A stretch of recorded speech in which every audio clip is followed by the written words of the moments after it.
సత్యనారాయణ గారు. నమస్కారం. ఏంటి ఎలా ఉన్నారు? బాగానే ఉన్నాను. ఈ మధ్యన కొద్దిగా హడావిడి తగ్గినట్టుంది. ఏమి హడావిడి ఏం తగ్గల, ఎప్పుడు మామూలే. ఇప్పుడు లాస్ట్ టైం జగన్ ప్రభుత్వంలో కన్నా ఈసారి టీడీపీ ప్రభుత్వం వచ్చినా కానీ హడావిడి తగ్గింది. అలా అని అనుకుంటాం పొరపాటు. ఎందుకంటే ఎప్పుడు నిత్యం దానికి అంకితంగా పనిచేసేవాళ్ళం మేము. ప్రతి వాళ్ళు అలా అపోబడుతున్నారు, అది చాలా తప్పు. ఎందుకంటే మేము చేసేది ఒక్కొక్క నాయకత్వం ముందుకు వచ్చినప్పుడు మనం ఎనకొండి పర్యవేక్షణ చేయాలి తప్ప పార్టీకి ఇబ్బంది కలిగే పరిస్థితులు అయితే అట్లాంటివి చేయం. జీవించినంతకాలం ఇంకా అది తప్పేది కాదు. అంటే వారసత్వం కింద నాని అన్నని అంతటి పెట్టి అలా చేద్దాం అని. నాని అన్నని ముందు పెట్టాలనే ఉద్దేశం అయితే నాకు లేదు. నాని అన్నని బాగా చదివిద్దాం అనుకున్నాను. అతను ఎక్కువ ఫ్రెండ్స్ తో కల్చర్ ఏర్పడి అతను ఒక చదువు కంటే ఎక్కువ జనంలోకి వెళ్ళిపోయాడు. అందుట్లో సహజంగా మా ఇంట్లోకి వచ్చి పోయేవాళ్ళంతా కూడా మరి పేద ప్రజలు ఉంటారు. వాళ్ళతో ఫ్రెండ్షిప్ గా ఏర్పడటం వల్ల ఏదో జనంలో మమేకపోతాడు. సొంత ఇంటికంటే కూడా నేను ఎలాగో తను కూడా సొంతానికంటే కూడా ఎక్కువ భాగం ప్రజలతో ఉన్నాడు కాబట్టి. అంతేగాని నా కొడుకు కాబట్టి లీడర్ అవ్వలేడు. ఎవరు లీడర్ అవ్వాలన్నా అవుకోరు. జనంలో ఉండాలి. జనంతో ఉన్నాడు ఎప్పుడైనా లీడర్ అవుతాడు. ముందుగా మీకు అసలు దేవుడు అంటే నమ్మకం ఉందండి? దేవుడు అంటే నమ్మకం అంటే ఇప్పుడు పసి వయసులో మరి ఈ గుడి ముందే పుట్టి పెరిగాను. ఇప్పుడు ఈ కళ్యాణం కూడా మీరు తీస్తున్నారు.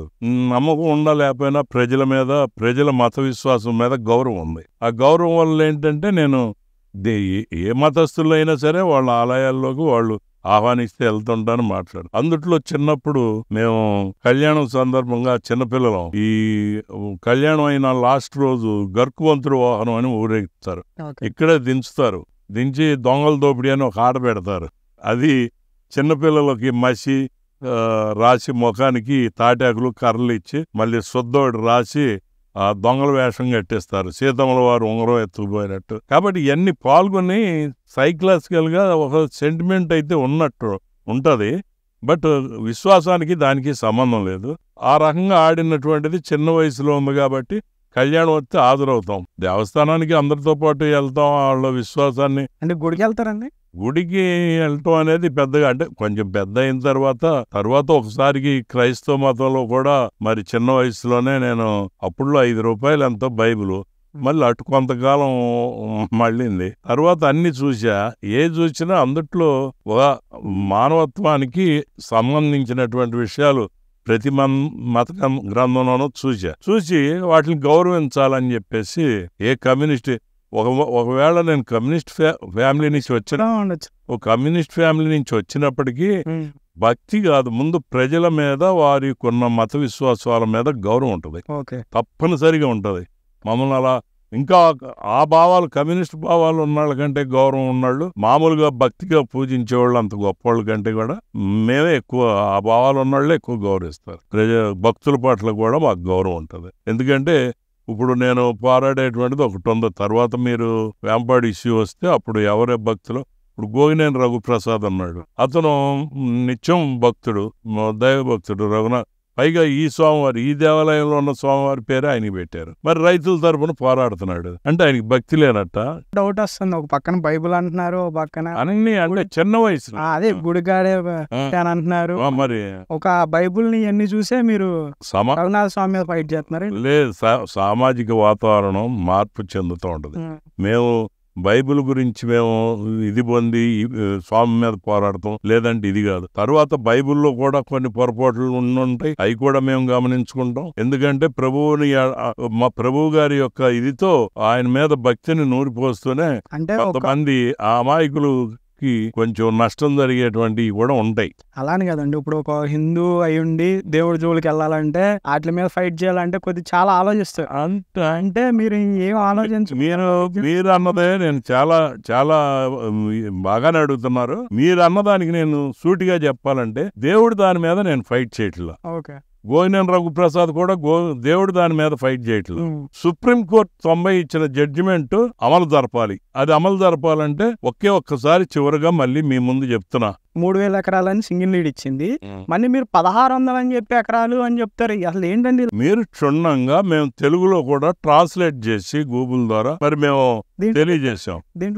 మా గ్రీన్ ఆర్మీలో మీరు పెట్టాం. మీరు ఒకటి ఆలోచించండి. ఇప్పుడు మీకు వల్లనే ఇప్పుడు మీరు వచ్చారు సోషల్ మీడియా, మీరు ఇప్పుడు తీసుకున్నది క్షణ సెకండ్లో ప్రపంచానికి వెళ్ళిపోద్ది, ఎక్కడికి కావాలంటే అక్కడికి. ఈ ప్రింట్ మీడియా వాళ్ళు 24 గంటలు కష్టపడి రాస్తే పొద్దున్నేకి వస్తుంది. వాళ్ళైతే వాళ్ళ ముందు ఆగలేకపోతున్నాం. చెప్తున్నా అయ్యా బాబు ఈ జడ్జిమెంట్ చదవనే, ఇది రైతులకు వ్యతిరేకంగా మాట్లాడుతున్నారు మీరు అని అంటే వాళ్ళు ఎంట్రలా. మరి మాకు ఆవేశం, వాళ్ళు తప్పు రాస్తున్నారా లేకపోతే పక్కాగా తప్పు రాస్తున్నారు అనేది మేము ప్రతి ఒక్క మొన్న ఈ మధ్య Eenadu paper, the largest circulated daily, ఆ పేపర్ లో రాసిన రాతకి ప్రతిదానికి మేము కౌంటర్ ఇచ్చాం. ఒక్క విషయంలో మట్టుకే దేవస్థానం అధికారుల విషయంలో మట్టుకి మేము కూడా సమర్థించాం, అన్యాక్రాంతం చేస్తున్నారు. అంటే ఈనాడు ఒక్కలే రాస్తున్నారు? ఆంధ్రజ్యోతి కూడా ఒకసారి రాసింది, ఒక టేక్ కలప గురించి రాసింది. ప్రతి ఒక్కళ్ళు దేవుడికి శటకోపం. అక్కడ శటకోపం అయింది రైతులకి. అయితే దేవుడికి శటకోపం ఏంటంటే చట్టబద్ధత లేని వసూళ్లు చేసిన 5-6 కోట్లు ఉంది అక్కడ.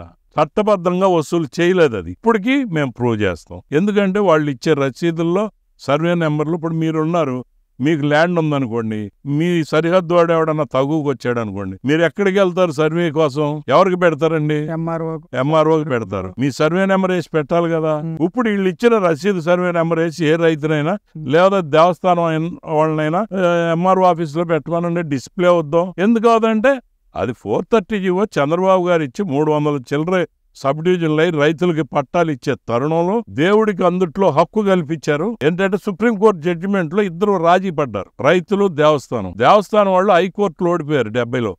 72 ఆ ప్రాంతంలో హైకోర్టు నుంచి మళ్ళీ వీళ్ళు సుప్రీంకోర్టుకి, ఇది మొత్తం ఎస్టేట్ విలేజ్ అని, టోటల్ వేంపాడు ఎస్టేట్ విలేజ్ అని హైకోర్టు చెప్పేసింది. దాన్ని అపీల్ చేసుకున్నారు ఆలయం వాళ్ళు, చేసుకున్నారు. అంతవరకు బాగానే ఉంది. అక్కడేమన్నారు, ఇక్కడ టైటిలే మాదన్నారు. ఎక్కడ? హైకోర్టులో, దిగువ కోర్టులో. అక్కడికి వెళ్ళాక అర్థమైపోయింది వాళ్ళకి పరిస్థితి. అర్థమైపోయి మాకు టైటిల్ వద్దు, ఏమొద్దు, మాకు చట్టబద్ధత మీద ఆసక్తి లేదన్నారు. మీరు సుప్రీంకోర్టు జడ్జిమెంట్ చక్కగా చదివి మీరు ఆలోచించండి. దేవుడి మీద భక్తి అనేది మితిమీరిన భక్తి పనికిరాదు, లేదంటే మితిమీరిన రైతుల హక్కుల కోసం మేము పోరాడం. సుప్రీంకోర్టు జడ్జిమెంట్, సుప్రీంకోర్టు ఇది ఫైనల్. ఇంకా దాంట్లో మార్పు తగిలే తర్వాత ఈ కోర్టులో అవ్వచ్చు, మళ్ళీ సుప్రీంకోర్టు వెళ్ళొచ్చు. 90లో ఇచ్చింది, ఇప్పటికీ సజీవంగా ఉంది. నేను ఎందుకు చెప్తున్నానంటే ఆ యొక్క తీర్పులో స్పష్టంగా మాకు చట్టబద్ధత మీద ఆసక్తి లేదు అని ఆలయం వాళ్ళు ఒప్పుకున్నారు. సుప్రీంకోర్టు జడ్జిమెంట్ లో వారు చదివినిపించారు జడ్జిలు. ఇది చూడండి. అలాగే రైతులు కూడా మాకు భక్తి ఉంది అని, కాబట్టి ఏదో ఒక ఇష్టపూర్వక రాజీ పరిష్కారం. ఇది వన్ సైడ్ కాదు, ఇష్టపూర్వక రాజీ పరిష్కారం. ఒక కింటా కాయ కట్టమన్నారు. అది మటుకి 1600 ఎకరాలకే సంబంధించి వచ్చినదని చెప్పి సుప్రీంకోర్టు వారు చెప్పారు. అందుకు మేము 1600 ఎకరాలు అన్నాం. మిగతా సాగులో ఉన్నది సుమారు 1700, 1100 ఉంటది. ఇంకా ఈ 1100 పేద, సన్నకారు, చిన్నకారు రైతులు ఉంటారు. వాళ్ళకి హైకోర్టు చెప్పిన ప్రకారం హక్కులు కల్పించాలి. ఎందుకు కల్పించాలంటే సుప్రీంకోర్టులో కూడా హైకోర్టు ఇచ్చిన తీర్పుని యథాతథంగా ఉంచింది. ఎస్టేట్ ల్యాండ్ అంది. ఎస్టేట్ ల్యాండ్ అంటే ఎస్టేట్ లా ప్రకారం ఏంటో తెలుసా? ఆ గ్రామం చట్టబద్ధంగా సెటిల్ చేసేటువంటి అధికారి జాయింట్ కలెక్టర్ అవుతాడు ఎస్టేట్ ల్యాండ్ ని. ఆ చేసే సమయానికి 12 సంవత్సరాలు ఎవరైనా అందుట్లో సాగులో ఉన్నట్టు ప్రూవ్ చేసుకుంటే అతనికి పట్టా ఇచ్చేయాలి. కాబట్టి ఇతను ఇష్టపూర్వకంగా కింటాకాయ, ఒక బస్తా వేరుశనకాయ అన్నారు. అది వీళ్ళ రైతులకు ఇబ్బంది కలిగే పరిస్థితిలో అది కింట అంటే 33 కేజీలే అక్కడ వేరుశనకాయ బస్తా. కానీ కింట అన్నారు. చేసేది లేదు. సుప్రీంకోర్టు చెప్పింది, చేసేది ఏం లేదు. కాబట్టి ఆ 1600 ఎకరాలు గుర్తించాల్సింది ఎవరు? రెవెన్యూ. గుర్తించినట్టయితే ఆ 1600 ఎకరాలకి ఖచ్చితంగా కట్టి తీరాల్సిందే, స్వామివారికి కట్టి తీరాల్సిందే, ఏటా కట్టాలి. వాళ్ళు కూడా రిచువల్స్ అని ఒక పదం ఉపయోగించారు. రిచువల్స్ అంటే ఆచారాలు, సాంప్రదాయాలు కొనసాగటానికి ఏ సంవత్సరానికి ఆ సంవత్సరం అన్నారు. మరి ఆ సంవత్సరానికి అని ఆ సంవత్సరానికి వసూలు చేసి ఆ సంవత్సరానికి ఖర్చు పెట్టాలి. అప్పుడు దేవాలయం కూడా నిజమైన భక్తులైతే, వాళ్ళు బ్యూరోక్రాట్స్ అవ్వచ్చు, మంత్రులు అవ్వచ్చు, ముఖ్యమంత్రులు అవ్వచ్చు, ఏ ప్రభుత్వాన్ని అవ్వచ్చు, దేవాలయం మీద నిజంగా భక్తి ఉంటే సుప్రీంకోర్టు జడ్జిమెంట్ లో ఇరుగురు ఇష్టపూర్వకంగా రాజీ పరిష్కారం అయినటువంటి వచ్చినటువంటి ఆ 1600 ఎకరాల ఆదాయాన్ని ఖచ్చితంగా స్వామివారికి ఏ సంవత్సరానికి ఆ సంవత్సరం ఖర్చు పెట్టి ఇచ్చేయాలి తప్ప ఎవరో ఇన్ఫ్లుయెన్స్ చేసి ఒక 7-8 మంది 10 మంది ఉద్యోగాలు ఎక్కడో ఉంటారు, ఒకసారి నుంచి వస్తారు, ఇక్కడికి వస్తుంటారు. ఈ రైతులు ఇచ్చినటువంటి ఇదితో వీళ్ళు జీతాలు, బత్యాలు. మీకు ఇంకోటి చెప్పాలంటే మరి మాకు భక్తి లేదన్నారు, నా బాధ ఉంది. ఎందుకంటే భక్తి లేకపోవడం దీనికి సంబంధం లేదు. ఆచార వ్యవహారాలు కరెక్ట్ గా అమలు జరగాలి. అంటే నెలకు 5,000 అండి ప్రసాదాలకిను దూపదీప నైవేద్యాలకు ఖర్చు తీయమనండి. అదేమంటే సమాచార చట్టం వర్తించదు అంటాడు. మాది ఎలాదా కళ్ళు లేవా, ఏదో ఉష్ట్రపక్షి వేషాలు ఎత్తే ఏదో వాళ్ళు ఎండోమెంట్ అధికారులు పిచ్చి వేషాలు వేస్తున్నారు. మరి single passbook title deed ఎలా వచ్చిందండి? Single passbook title deed అనేది మీరు ప్రొసీడింగ్స్ తహసీల్దార్ ఇచ్చాడు, చూసుకోండి. అది కూడా మేము తెలుగులో ట్రాన్స్లేట్ చేసి వదిలేం. ఈ రకంగా ఇవ్వమని చెప్పి లోకాయుక్త ఆదేశించింది. కానీ నేను లోకాయుక్త ముందు వాదించాను, ఇలా ఇవ్వటం వీలు పడదు, ఇది ఎస్టేట్ ల్యాండ్ గా సుప్రీంకోర్టు జడ్జిమెంట్ ప్రకారం కానివ్వండి, ఏదైనా ఒక గ్రామాన్ని పోయి ఈనాముగా సెటిల్ చేయాల్సి వచ్చినా ఈ రకంగా నేను ఇవ్వకూడదు. కమ్యూనల్ సైట్స్, డొంకలు, రోడ్లు, వాగులు ఉంటాయి, మరి అన్నిటికీ కూడా సబ్ డివిజన్ చేసి మరి ల్యాండ్ ని ఎడగొట్టాలి. అక్కడ ఉన్నటువంటి ఒక చట్టబద్ధత ఉంటుంది, ఆ చట్ట ప్రకారమే చేయాలని 2 సార్లు వాదించాను లోకాయుక్త ముందు. కానీ అది పట్టింది నా గోడు ఆలకించలేదు.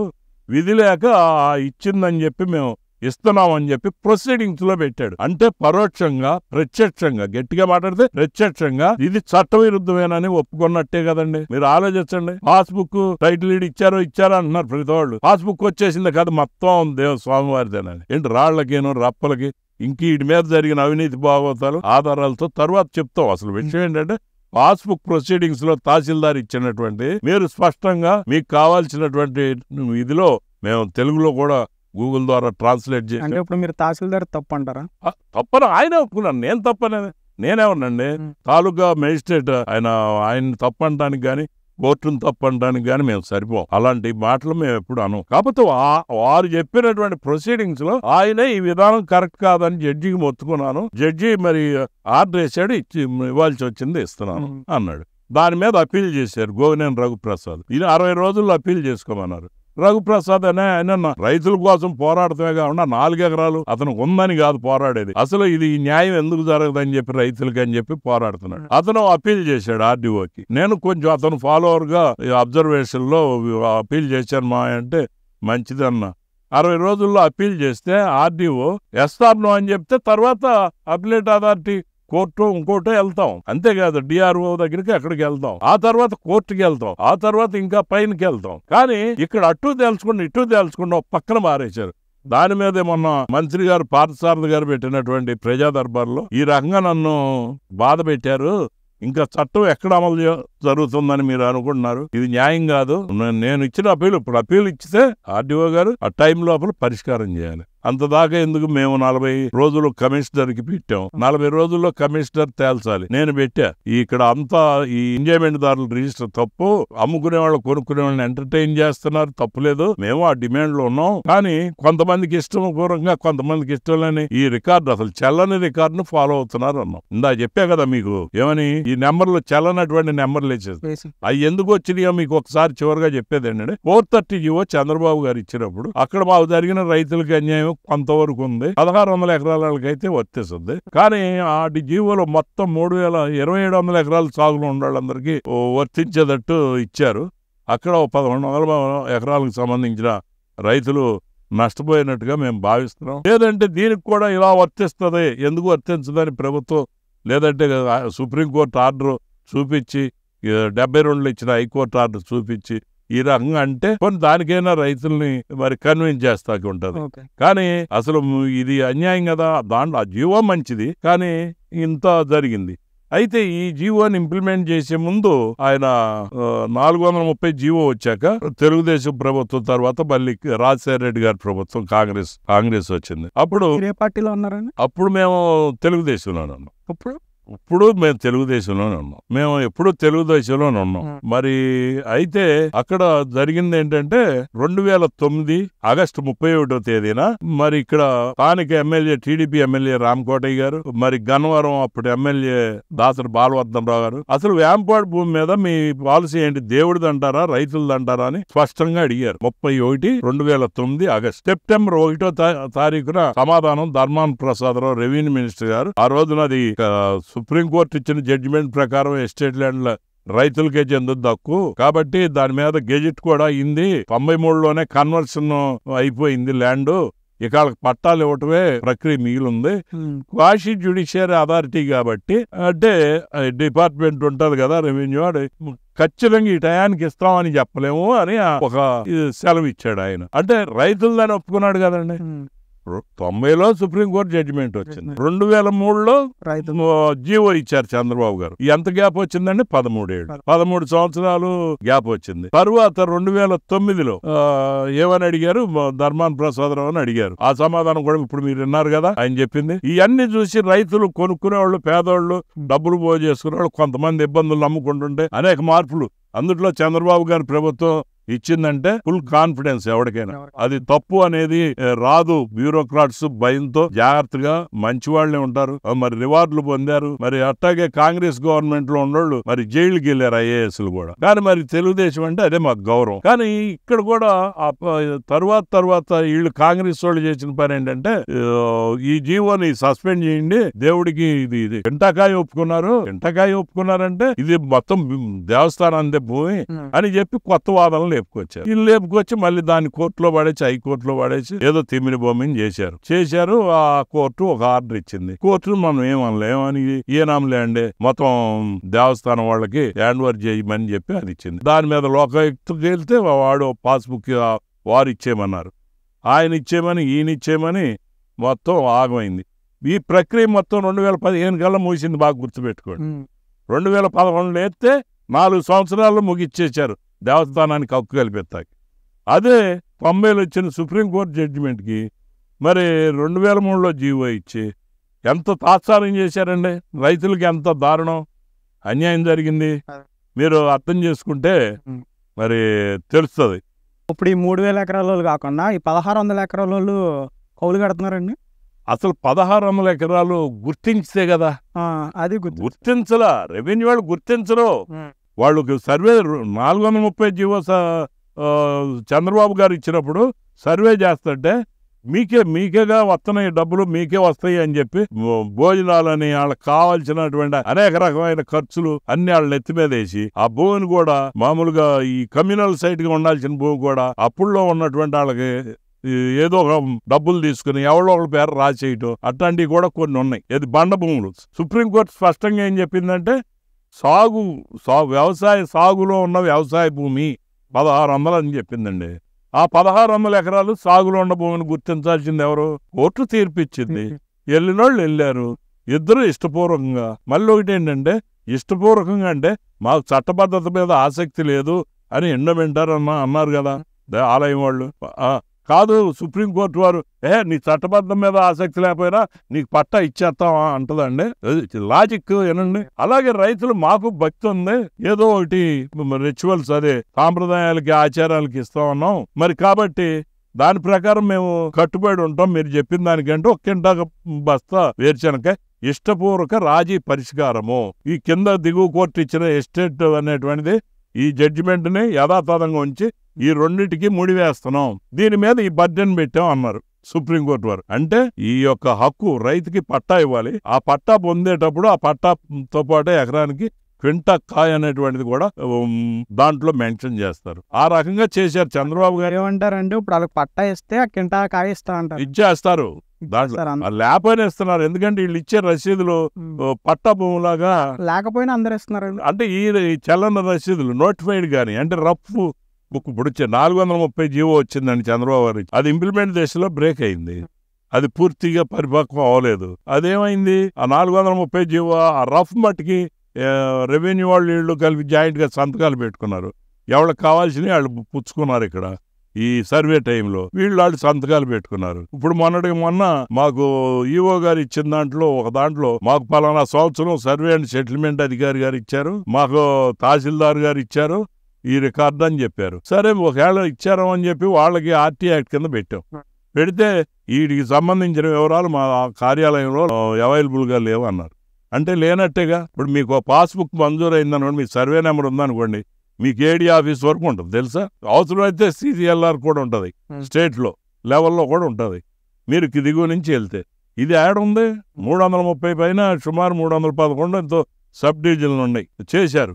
అది చేసినట్టయితే చక్కగా అయిపోయేది. సరే, అప్పుడైతే అడ్డుపడేవారు కూడా కాదు మిగతా 1600 ఎకరాలు కూడా. ఇప్పుడు అవేర్నెస్ డెవలప్ అయింది. ఇదేంటి 1600 ఎకరాలు కదా అని. ఇప్పుడు ఇది ఒక సమస్య వచ్చింది. సమస్య ఉంది, న్యాయం, వాళ్ళ హక్కును ఎప్పటికప్పుడు గుర్తిస్తున్నారు. దేవస్థానం వాళ్ళు మటుకి మొదట మాకు చట్టబద్ధత మీద ఆసక్తి లేదన్నారు, తర్వాత మెల్లగా దొరబడ్డారు, తింటాకాయతో దొరబడ్డారు. తింటాకాయకి అర్థం అంటే దేవుడి దగ్గర ఎందుకు ఒప్పుకున్నారని చెప్పి మళ్ళీ ఇతండవాదం మొదలెట్టారు. మరి ఈ ధర్మాన ప్రసాదరావు మాట్లాడింది ఏంటి? చంద్రబాబు గారు ఇచ్చినటువంటి టైంలో బ్యూరోక్రాట్స్, ఐఏఎస్ అధికారులు వీళ్ళంతా కూడా ఇచ్చినటువంటి మరి జీవో ఏంటి? ఆ జీవోని సస్పెండ్ చేస్తాక హైకోర్టులో ఇచ్చినప్పుడు ఒకే వ్యవస్థ, బ్యూరోక్రాట్స్ అంటే ఒకే వ్యవస్థ, అటు ఎండమెంట్ కానివ్వండి, ఇటు రెవెన్యూ కానివ్వండి, ఎదురు బదురు కూర్చుంటారు. క్యాబినెట్ సమావేశం జరుగుద్ది, ముఖ్యమంత్రి గారు అధ్యక్షతన, వీళ్ళందరూ కూర్చుంటారు. అక్కడ సమస్య వస్తుంది. ఇది నువ్వు వేయటమేంటి, ఇది మేము ఇచ్చింది సుప్రీంకోర్టు జడ్జిమెంట్ గా వాళ్ళు పెట్టొద్దండి అది. కానీ చూడండి, ఇన్ని సంవత్సరాలు లేట్ చేసి 4 సంవత్సరాల్లో ఆగమేఘాలుగా ముగిచ్చేశారు దేవస్థానానికి. ఇది కూడా చట్టవిరుద్ధం. అంటే ముందు న్యాయ పోరాటంలో ఇంకా తెలిస్తే ఖచ్చితంగా రైతుల హక్కులను సాధిస్తాం, దాంట్లో ఎటువంటి డౌట్ లేదు. రైతులకి హక్కు సాధిస్తాం. అట్లాగే దేవస్థానానికి చట్టబద్ధతగా రావాల్సినటువంటిది ఏదైతే ఉంటుందో అది ఖచ్చితంగా కట్టిస్తాం. కట్టకపోతే చట్టబద్ధంగా వసూలు చేయాలండి. చట్టబద్ధంగా అంటే కోర్టుకి క్లెయిమ్ చేసుకోవచ్చు. దేవస్థానం వాళ్ళు ఈయన కోర్టులో ఒప్పుకున్నాడు, పలానా రిటిఫికేషన్ నెంబర్ వేసి ఒప్పుకొని కట్టట్లేదు ఈ 2 ఎకరాలకి 3 ఎకరాలకి అని కోర్టులో వేయాలి. కోర్టులో వేసినప్పుడు ఆ రైతు కోర్టులో ఎదురేయటానికి ఇవ్వలేదు, దాన్ని డిబార్ చేసింది సుప్రీంకోర్టు. ఆటోమేటిక్ గా వాదోపవాదం కూడా లేకుండా డిగ్రీ అయిపోతుంది. వీళ్ళు అట్ట వసూలు చేయట్లా, చట్టబద్ధంగా మందిని పంపిస్తున్నారు జీతాలు ఇచ్చి. వాళ్ళేమో ఈ పొలం నాది, వీళ్ళే కొలిచి అప్పచెప్పేస్తారు సర్వేలు లాగా. మొన్న ఈ మధ్య చాలా జరిగినాయి, చూపిస్తాం. ఇంక ఇప్పుడు వాళ్ళని మీరు కోర్టులో ఏమని చెప్తారా? ఎవరిని కోర్టులో? ఎండోమెంట్ వాళ్ళు వేయాలా? ఎండోమెంట్ వాళ్ళు ఎట్టేస్తారు? ఇప్పుడు మొత్తం 3356 ఎకరాలు 23 చెట్లకి ఒకే పాస్బుక్ ఇస్తే సబ్ డివిజన్ అవలేదుగా. ఏ రైతు ఉన్నాడో ఆ యొక్క ఎంజాయ్మెంట్ సర్వే చెల్లదన్నాం మేము. నీ వాళ్ళు ఇష్టం. కోర్టు తీర్పు ఈ ఎంజాయ్మెంట్ మీద ఏదోలా కోర్టు తీర్పు ఇచ్చింది, దేని మీద ఇచ్చింది? ఎస్టేట్ అయినా సుప్రీంకోర్టు ఇచ్చింది. మీరు అర్థం చేసుకోండి, ఇక్కడ మీరు కన్ఫ్యూజ్. ఎందుకంటే మీరు కోర్టు తీర్పు ఇచ్చినటువంటి దాని మీద 430 జీవో వచ్చింది, దాని మీద రఫ్ తయారైంది. అంటే ఇక చట్టబద్ధతకి నోటిఫై అవ్వాలి.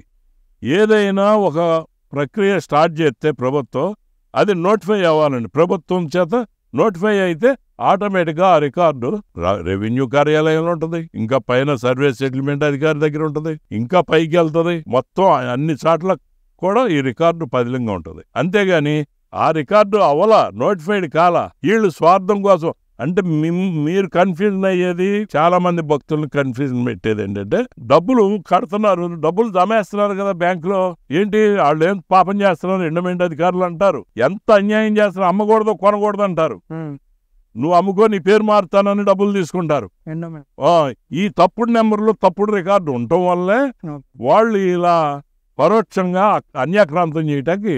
అసలు ఇప్పుడు 12 ఎకరాలు 79 సెంట్లు ఒకటి, ఒక 16 ఎకరాలు ఒకటి, ఒక బండనే అమ్మేశారు. అమ్మేసి వాళ్ళకి రికార్డు తయారు చేసి ఇచ్చారు, వాళ్ళ పేరు ఉన్నట్టు.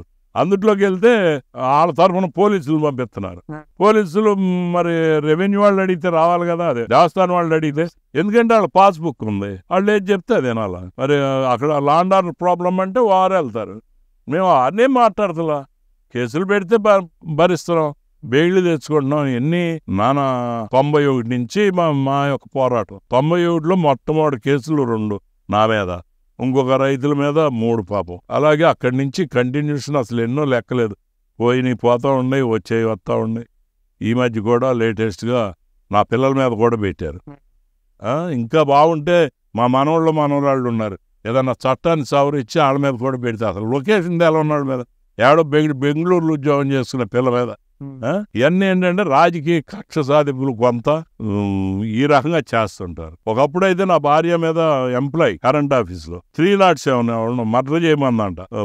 నా భర్తకు అడ్డం వస్తున్నాడు, ఈయన్ని చంపేసి నా దగ్గర రండి ఎంతైనా ఖర్చు పెడతా. అప్పుడులో సిఐ గారు పిలిచి అడిగితే అరెస్ట్ చేయండి సార్ అన్న. నేనేం రిక్వెస్ట్ చేయలేదు, అరెస్ట్ చేస్తే నేను ఏదైనా ఆలోచించుకుంటాను. మరి ఇన్ని కేసులు ఎంత పోరాటం అవసరం అంటారండి మీకు? పోరాటం అంటే న్యాయం కోసం. ఇప్పుడు మేము ఇప్పుడు ఒక్కొక్క మనిషికి ఒక్కొక్క అలవాటు, ఇలాంటివి అనేకమైనవి జరిగినాయి. ఇక్కడే ఒక హైకోర్టు రిటైర్డ్ జడ్జి గారు ఉండేవారు మా ఊర్లో, గోవినేని రాధాకృష్ణ గారు అని. ఆయన ఏంటంటే పాపం ఆయనకు అవగాహన అక్కడ ఆ సీట్లో వరకే కానీ, ఇక్కడ వాళ్ళ పెదనాన్నగారి ఆస్తి ఒక 4 సెంట్లు ఉంటే అది ఎవరో కొనుక్కుంటే వాళ్ళ మీద ఒత్తిడి చేసి ఇక్కడ వాళ్ళ మాటిని మొత్తాన్ని లొంగేసి లాగాలని చూశారు. దాని మీద పోరాడి ఎట్టయితే సాధించి ఆ మనిషికి అప్పచెప్పాం. కాకపోతే ఒక ఆయన అన్నారు, ఆయన జడ్జి గారు, ఆయన ఏసీలో కూర్చొని నిన్ను ఆదేశిస్తే ఇక్కడ పోలీసు వాళ్ళు వచ్చి నిన్ను ఇచ్చేస్తారని. అయినప్పుడు నువ్వు అక్కడ ఉంటావు, నువ్వు ఎండలో పడి ఏంటి ఈ కష్టాలని నా తమ్ముడు అవుతాడు ఒక ఆయన నా సలహా ఇచ్చాడు. నాకు ఇది అలవాటు, ఆయనకి అది వేసి నాకు ఇది వేసి, ఎవరికైనా అన్యాయం జరిగితే వెళ్ళటం వేసి. అప్పుడు పరదేశ నాయుడు గారు ఉండేవారు, ఆయన నెంబర్ 1 పోలీస్ ఆఫీసర్. ఆయన చూసి ఖండించాడు ఆ విషయాలన్నీ. ఎందుకంటే నేను ఆ రకంగా జీవితం అంతా అంటే మనం అలా పోరాడుకుంటే వెళ్ళటం అంటే ఇక లోపల ఆలోచన వచ్చాక ఏది డెవలప్ అయితే, ఇప్పుడు మీరు అనుకుంటారు ఒక ముఖ్యమంత్రి ఒక ఇదో పెద్ద గొప్పగా చెప్పుకునేవాళ్ళు సెలబ్రిటీలు అవుతారు. బ్యాంకులను కొలగొట్టేసి కోట్లు సంపాదించి దోసేసి గవర్నమెంట్ కేసులు సిబిఐ కేసులు ఇచ్చి తప్పుకునేవాళ్ళు సెలబ్రిటీలే అంటారు. అలాగే వీరప్పన్ ఉన్నాడు చూశారు, గంధం చెక్కలు వేసుకుని పోయాడు, వాడు కాల్చి చంపేసిన వాడిని వీరప్పను కూడా తలుస్తానే ఉంటారు. నాకు తెలిసేదంటే సెలబ్రిటీ అంటే ఎవడైనా ఒక గుర్తింపబడతామో అనుకో. అలా కాదండి, ఇప్పుడు ఇంత వయసు వచ్చింది, ఇప్పుడు కొత్తగా మీరు ఇంత వయసు వచ్చినా కూడా మీరు రామదండు అని చెప్పి ఈ పోరాటం ఇంత కుర్రోలు చేసుకుని ఇంత చేయాల్సిన అవసరం లేదు కదా. రామదండు అనేది మీరు చెప్తున్నాను. టీడీపీ గవర్నమెంట్ 2014లో వచ్చినప్పుడు వైసీపీ కార్యకర్తలు 79 జీవో 102 జీవోల మీద వంట వార్పు అని పెట్టారు.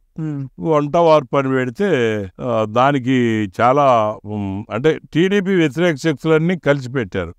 కానీ ఆ విషయంలో వంట వార్పులు అయితే నాకు చెప్పకుండా పెట్టుకున్నారు కాబట్టి నేనేం సమర్థించపోయినప్పుడు మట్టుకి ఆ యొక్క జీవోలు ఆఫ్ చేయాలని చెప్పి నేను కూడా దేవస్థానం ఆఫీస్ మీదకి వెళ్ళడం, చాలా గట్టిగా మాట్లాడటం. అయినా ఈ ఆఫీస్ అని చెప్పి గవర్నమెంట్ జీవో ఇస్తే మీరు ఆలోచించండి, 79 అనేది చాలా ప్రమాదమైంది, అత్యంత ప్రమాదమైంది. గట్టిగా మాట్లాడితే పోలీసుని తీసుకొచ్చి 3300 రైతులందరినీ దోచేసి ఆక్షన్ పెట్టవచ్చు. ఇవాళ పవర్స్ కూడా ఈవోకి అంత ఇచ్చారు. కాబట్టి మనం ఈ ఆలోచించేది ఏంటంటే ఎంతవరకు కూడాను వాళ్ళు ఆ గవర్నమెంట్ మన టీడీపీ గవర్నమెంట్ ఉన్నప్పుడు వాళ్ళు బయటకు వచ్చారు. గత 5 సంవత్సరాలు ఒక్కళ్ళు బయటికి రాలి. ఇప్పుడు రమ్మంటే మొన్న రాలేదు కానీ రైతులు ఏమన్నా అంటారన్నారు. అనేదేమన్నా, నేను టీడీపీ కదా, నేను ఫైట్ చేస్తున్నా కదా. ప్రభుత్వం ఇప్పుడు తెలిసే విధానం రూటు జరగనప్పుడు తెలిసే విధానంగా మనం తెలియజేయాలి. ఏమైనా పోట్లాడుతున్నావా, లేవన్నా మంత్రులు ఏమన్నా తిడుతున్నావా, అర్థం చేసుకోండి, మా సాగుదారుల తరపున మా వాదన అర్థం చేసుకోండి అని చెప్పి అడుగుతున్నాం. అవునా కాదా అనేది తర్వాత రూపాంతరం చెందుద్ది. ముందు రామదండుగా పెట్టింది ఏంటంటే స్థానికేతర భూస్వాములే ఎక్కువ ఈ డబ్బులు కడతాం, ఇది హక్కులాగా. ఏది చెల్లని నెంబరు, మీకు పద్దాగా చెప్తున్నా, చెల్లని నెంబరు. ఈ పేపర్లలో సోషల్ మీడియాని మించేం బాలేరు. వాళ్ళు 24 గంటల పడుతుంది రాస్తే. మీరు ఇప్పుడు రిలీజ్ చేస్తే ప్రపంచం భూగోళం అంతా చూడద్ది. వాళ్ళు రాస్తుంటే బాబు అనే మేము ఎందుకు వెళ్ళాం, టేక్ చెట్లు నరికారు. దాదాపు ఒక 30 లక్షల రూపాయలు టేక్ చెట్లు. దానికి ఎండమెండ అధికారులు మామూలు తీసుకున్నారు. న్యాయంగా రైతుకు హక్కు ఉందనే మా వాదన. కానీ ఆ రైతు ఆ తప్పుడు రసీదు తీసుకుని ఎందుకు ఇలా ఫాలో అవుతున్నాడు, దానివల్ల పేద రైతులు ఇబ్బంది పడుతున్నారు కదా, వాళ్ళకి తెలిసి రావడం కోసమే రామదండు అని పెట్టి అటాక్ ఇచ్చాం. అప్పుడు కొంతకాలం ఆపి చేసి మళ్ళీ హైకోర్టుకి రాసి ఇచ్చారు. ఈ చెల్లని నెంబర్లు వేసి కోర్టును కూడా తప్పు పట్టించారు. వీళ్ళు వేసిందే కోర్టు వారు చూస్తారు. అదే ఎవడన్నా ఇంప్లీడ్ అయిన ఆబోటాడు, ఈ నెంబర్లు రెవెన్యూ ఇదిలో లేవండి అంటే అక్కడే ఆగిపోద్ది. వాళ్ళకి కూడా ఓ పనిష్మెంట్ జరిగి ఉండేదేమో. నేను అనేది ఏంటంటే స్థానికేతర భూస్వాములు అనేది వేరే కాదు. వాళ్ళు చేసిన పనుల వల్ల, వాళ్ళు చేస్తున్నటువంటి వాళ్ళని పోయే నడక వల్ల సామాన్య రైతులందరూ ఇదైపోతున్నారు. మరి ఆ రకంగా అయితే ఈ మధ్య ఒక పంచాయతీ కొన్ని లక్షల బకాయి ఉన్న ఆవిడ ఎవరో మహానుభావురాలు, ఈ రకంగానే యాంపాడు భూములు అంతా ఆక్రమణదారులను. ఆవిడ పుట్టింది ఎప్పుడో, పెరిగింది ఎప్పుడో, ఈ ఊరు వచ్చింది ఎప్పుడో, మరి ఇవన్నీ వాళ్ళు చేసే పనులేంటో రైతుల జోలికి వస్తే మట్టికి అందరి యొక్క ఇదిని కూడా బయటికి లాగాల్సి వస్తుంది. దయ ఉంచి రైతులకు వ్యతిరేకంగా మాట్లాడొద్దని ఇంకా పేర్లు ప్రస్తావించట్లేదు. దీన్ని బట్టి వారికి అర్థమవుద్ది. మీ ద్వారా చాలా జాగ్రత్తగా ఆలోచించి మాట్లాడితే. దానికోసం మీరు రామదండు అని పెట్టాం. రామదండు అంటే ఇప్పుడు పాస్బుక్ ఇచ్చేసారు కదండి. పాస్బుక్ ఇచ్చినప్పుడు పాస్బుక్ ప్రకారం ప్రొసీడ్ అవ్వమనండి, వసూలు చేయమనండి. పాస్బుక్ ప్రకారం పాస్బుక్ చట్టవిరుద్ధంగా ఇచ్చామని అక్కడ చెప్తున్నారని మేము ఫైట్ చేస్తున్నాం. మా ఫైటింగే పూర్తి కాల. మాకు 60 రోజుల్లో ఇవ్వాల్సిన రఘుప్రసాద్ పెట్టిన దానికి ఆన్సర్ లేదు. ఇవన్నీ లేకోకుండా పాస్బుక్తో వసూలు చేసేస్తారా? లా అండ్ ఆర్డర్ ప్రాబ్లం ఎంత వస్తుందో తెలుసా? బలవంతుడు నరుక్కుంటూ వెళ్ళిపోతున్నాడు, చాలా మందిని కత్తిపెట్టి తెగేస్తున్నాడు. ఓ పాయింట్ ఉంది మాకు తెలుసు, కానీ ఇప్పుడు అప్రస్తుతమై. ఎందుకంటే లా అండ్ ఆర్డర్ ఒక ఆవిడ 2 అంతస్తులు బిల్డింగ్ కట్టింది నేంపడి మీద. కట్టుకోవచ్చు. నేను సర్పంచ్గా ఉన్నప్పుడు నా ప్యానల్స్ ఉన్నప్పుడు వాటర్ ట్యాంక్ స్కూల్ బిల్డింగ్లు అదే వాటర్ ట్యాంక్ ఇవన్నీ ఎలా కట్టారండి? కడతామంటే గ్రామం అది వేంపాడు. మీరు అడగండి. ల్యాండ్ కదండి, ఎండోమెంట్ ల్యాండ్ కాదు. వేంపాడు అనేది రెవెన్యూ విలేజా కాదా అనేది అడగండి. ఆ రెవెన్యూ విలేజ్ ఎండోమెంట్ అని వీళ్ళు అనగానే పాస్బుక్ ఇచ్చారు, విలేజ్ మొత్తానికి ఇచ్చారు. అసలు ఇది ఒక తమ్ము కాదు, మొత్తానికి ఇచ్చి మరి ఇప్పుడు కొత్తగా ఇల్లు కూడా కడుతున్నారు కదా. ఇల్లు ఎందుకు కట్టండి? ఊరు అవుతుంది. ఇల్లు కడతానికి ఎండోమెంట్ ల్యాండ్ అన్నారు. ఎండోమెంట్ ల్యాండ్ అయితే కట్టకూడదు. ఈ ఎండోమెంట్ ల్యాండ్ కాదనేది ఫైట్ చేయాలి. ఈ ఫైట్ లోకి ప్రతి ఒక్కళ్ళు రావాలి. దానికి న్యాయ పోరాటం చేసేది ఫైట్ అంటే కలబడతల్లా పోలీసు వారి మీదో అధికారుల మీదో లేదంటే మీద తిరగబడతల్లా. రాజశేఖర రెడ్డి గారి గవర్నమెంట్ లో 12 రోజులు రిలే నిరాహార చేసాం. చేసి 12 కిలోమీటర్ల ఆర్డీఓ ఆఫీస్ పాదయాత్ర చేసి 10 సంవత్సరాల క్రితం 2007లో. ఇప్పుడు ఏమైందండి మరి? జనాలు ఉంటూ అంటే జనాలు ఎకరాలు ఉంది, 3000 ఎకరాలు మనిషికి 2700 ఎకరాలు ఉంది. అందుట్లో 1600 ఎకరాలు గుర్తించాలా? అసలు ఆ రకంగా 1600 ఎకరాలకి తీసుకెళ్ళి ఆయనకు దానికి వెళ్ళి ఆయన చూస్తేనేమో ఆయనకి 400 ఎకరాలు కూడా లేదు వాళ్ళందరికీ. ఇదంతా ఓవరాల్ గా ఇంకో ముక్క చెప్పాలంటే జమీందారులు అన్యాక్రాంతం చేశారు. మొదట ఈ గ్రామం జమీందారులది. అప్పుడు రైతులకు టెండెన్సీ యాక్ట్లు వస్తాయని చెప్పేసి ఓ దేవాలయం కట్టడం, ఓ దేవుడి పేరు రాయటం, ట్రస్ట్ బోర్డు ఒకటి ఏర్పాటు చేసుకుని వంశపారంపర్యంగా అందుట్లో ఉండి పరోక్షంగా ఈ రైతుల యొక్క నుంచి వచ్చే కష్టాన్ని ఆ పదవిలో ఉండి దోచుకునేవాళ్ళు. తర్వాత కాలమాన పరిస్థితుల్లో చట్టాలు మారినాయి. మరి ఇవన్నీ వచ్చాక అది ఇడిపోయింది. దేవాదాయ ధర్మాదాయ శాఖ ఎప్పుడైతే ఏర్పడిందో ఇంకా ట్రస్ట్ బోర్డులు కాలం చెల్లి అని దాదాపుగా కట్ అయిపోయినాయి. అప్పుడు ప్రభుత్వమే మరి పబ్లిక్ ప్రాపర్టీస్ కింద అంటే ఎండోమెంట్ ల్యాండ్ గానే ఉండాలి. ఎండోమెంట్ ల్యాండ్ కాదు అని మేము అనేది ఇది రాజీ పరిష్కారం. 1600 ఎకరాలకు సంబంధించి వేరుశెనక్కాయ మాత్రమే. ఎన్నో వివరాలు మా దగ్గర ఉన్నాయి. దేనికైనా ఎవరు ప్రశ్నించినా మేము మాట్లాడటానికి సిద్ధంగా ఉన్నాం. మేము మాట్లాడే దాంట్లో వాదనలో తప్పు ఉంటే ఏ చట్టపరమైన శిక్షకైనా మేము రెడీగా ఉన్నాం. నేను రెడీగా ఉన్నా సాగుదారుల తరపున.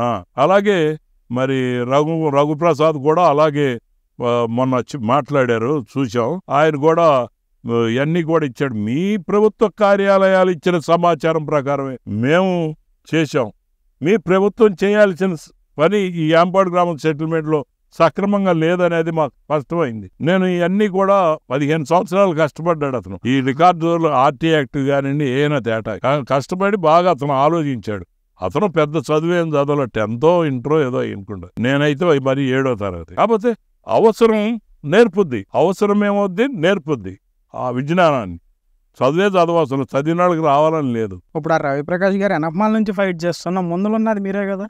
ముందలా వెనకమాల మీరు ఎన్నో వీడియోలు పెడతారు. ఏదో ఇప్పుడు చెప్పారు గ్రీన్ వెల్ఫేర్ ఏదో చెప్పారు, దాంట్లో వీడియోలు పెడతానికి ఆయన 4 మాట్లాడతారు. కానీ బయటకు వచ్చి చూసేస్తే పొట్లూరు సత్యనారాయణ గారే ఫైట్ చేస్తున్నారని చెప్పి అంటే అది నాకు కాదు. ఇక్కడ చూసుకుంటే ఏదో మీ అవసరాలకి మీ లావాదేవీల కోసం మీరు ఫైట్ చేస్తున్నారు, రామదండు పెట్టారు అన్న వేలో వెళ్తుంది. అండ్ దానికి కూడా ఒక మాట చెప్దాం. కరెక్టే, మీరు అడిగింది మంచిదే. మీకేదో 50 ఎకరాలు కాదండి, మీకేదో 30 ఎకరాలు ఉంది, మీకేదో 100 ఎకరాలు ఉంది, మీరేదో ఫైట్ చేస్తున్నారని చెప్పుకుంటున్నారు. అది దానికి నేను చెప్పేది ఏంటంటే నాకు 30 ఎకరాలు లేదు, 40 ఎకరాలు లేదు. నా ద్వారా కొన్నోళ్ళు ఏమన్నా ఉంటే ఒక 40-30 ఎకరాలు కొన్నారేమో, వాళ్ళ ప్రక్రియ వేరు. ఈ సెటిల్మెంట్కి దానికి సంబంధం లేదు. రైతులకు హక్కులు కలిగించాలని మేము పోరాడుతున్నాం, అది వేరే విషయం. ఎవరైతే మరి అధికారుల్ని అడ్డం పెట్టుకుని మరి ఈ దేవస్థానం వాళ్ళు హక్కు ఉన్న దాంట్లో నుంచి బయటికి తోసి హక్కు లేని వాళ్ళకి హక్కు కల్పించారో వాళ్ళ మీద ఆ ఫైట్ ఇప్పుడు కరెక్ట్ కాదని చెప్పి మేము దానికి ఇచ్చేసాం. తప్పితే దానికి దీనికి లింకే లేదు. ఇది మొత్తం అందరి కోసం చేసేది. మీకు ఒకవేళ రియల్ ఎస్టేట్ వాళ్ళైనా ఎవరంటే ఒక కమిషన్ తీసుకుంటాడు. ఇప్పుడు ఈ పరిష్కారం అయిపోయింది అనుకోండి, పరిష్కారం అయిపోతే రియల్ ఎస్టేట్ వాడికి ఏం లాభం ఉంటుందండి? బ్రోకర్కి నమ్ముకుంటారు కదా. చెప్తే ఏనండి, దానికి నేను క్లారిటీ చెప్తున్నా.